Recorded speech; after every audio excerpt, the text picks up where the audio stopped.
మరి మత్తు కేసు ఇచ్చేసిన చాలా మంది రైతులు ఇక్కడ ఉన్నారు.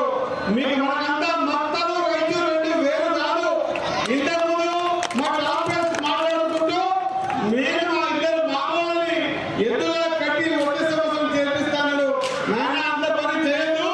ఒకవేళ వీలైతే నేను సిద్ధంగా ఉన్నా గుమ్మడానికి ఇంకొక మీరు తయారు చేస్తే నేను గుమ్మడానికి సిద్ధంగా ఉన్నానని మాట గుర్తు చేస్తా ఉన్నా. రైతులు సుభిక్షంగా ఉండాలి.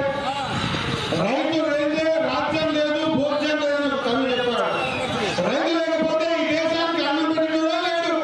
కాబట్టి అటు రైతు సంతోషంగా జరుపుకునే ఈ కార్యక్రమానికి నేను చాలా సంవత్సరాల కింద చూస్తా ఉన్నా. పాపడి ఎమ్మెల్యే రైతులు అంటే వాడు ఎంత మాన్యాన్ని కలవాల్సిన అవసరం కలుద్దాం అనుకున్నా. కానీ ఈ వేదిక మీద ఈ మంచి పండుగ వాతావరణం రోజు ఆయన పక్కన కూర్చుని అదృష్టం కలిగినందుకు నిజంగా కూడా నేను కృతజ్ఞతలు తెలియజేసుకుంటా ఉన్నా. వాడైనా ఖచ్చితంగా మీరు నిర్వహిస్తున్న కార్యక్రమానికి మా గురువులు చెప్పినట్టు వచ్చే సంవత్సరం 100% మన ప్రియతమ ముఖ్యమంత్రి రేవంత్ రెడ్డి గారిని కూడా ఆహ్వానం పొందే విధంగా నేను కృషి చేస్తానని తెలియజేస్తా ఉన్నా.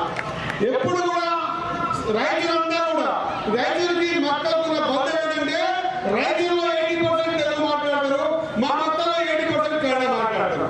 ఇది రైతులకి మక్కలున్న బంధం, మనది విడదీయలేని బంధం. కాబట్టి ఇటువంటి కార్యక్రమాన్ని మీరు ఎప్పుడు నిర్వహించినా కూడా మీరు ఎప్పుడు ఆహ్వానం పలికినా 100% మేము ఖచ్చితంగా వచ్చి ఈ ఆహ్వానంలో ఉండేటువంటి ప్రయత్నం చేస్తామని మాటిస్తూ ఖచ్చితంగా